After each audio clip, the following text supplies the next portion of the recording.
A very good morning to all.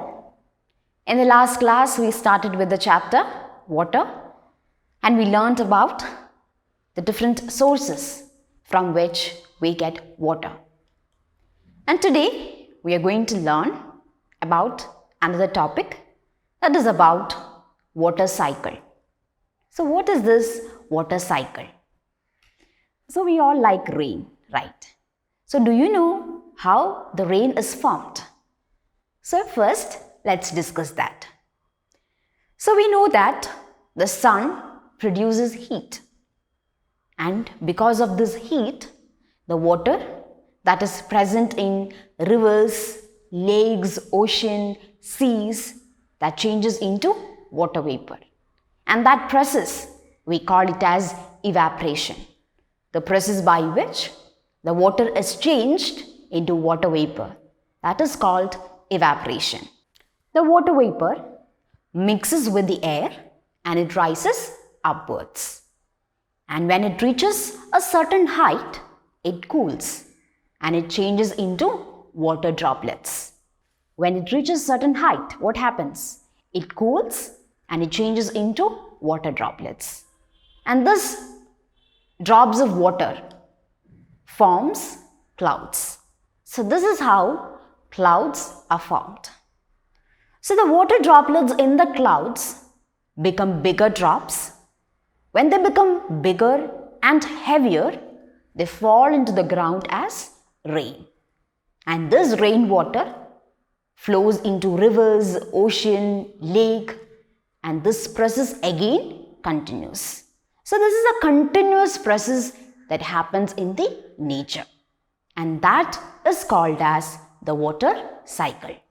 So the continuous process of formation of water into water vapor, which we call it as evaporation, cooling of water vapor to form clouds.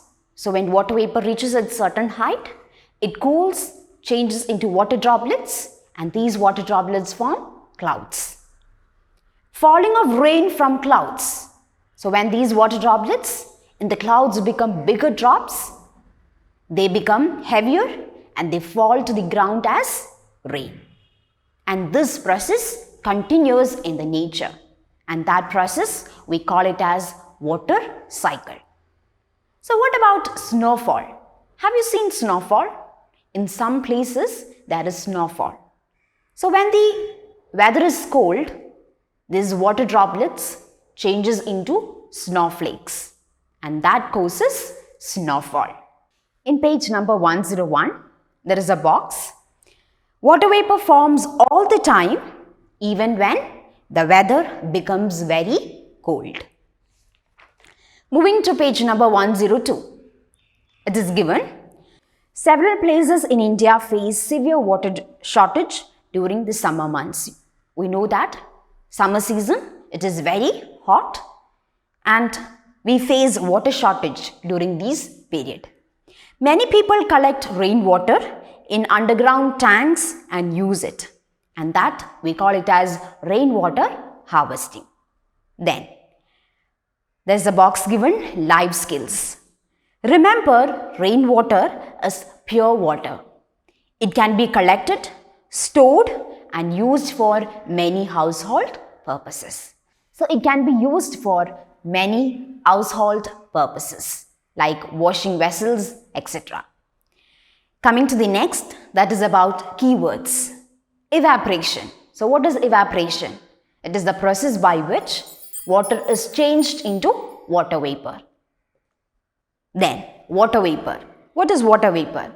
It is the gaseous form of water. Then you can see a box given there, remember. That is about water cycle. So first you can see heat from the sun evaporates the water which is present in rivers, oceans, lakes, etc. Then what happened? It changes into water vapor. This water vapor rises upwards. Then it becomes cool. It changes into water droplets and become clouds. Then what happens? When these water droplets become bigger drops, as they become heavier, they fall to the ground as rain. And this rain again flows into pond, well, rivers, ocean, etc. And this process continues. This process continues in the nature, and that is called the water cycle. So that is all about the chapter water. In this chapter, we learnt about the sources of water, the different sources from which we get water. Then we learnt about water cycle. We'll end this class today. We'll meet in the next class. Till then, thank you.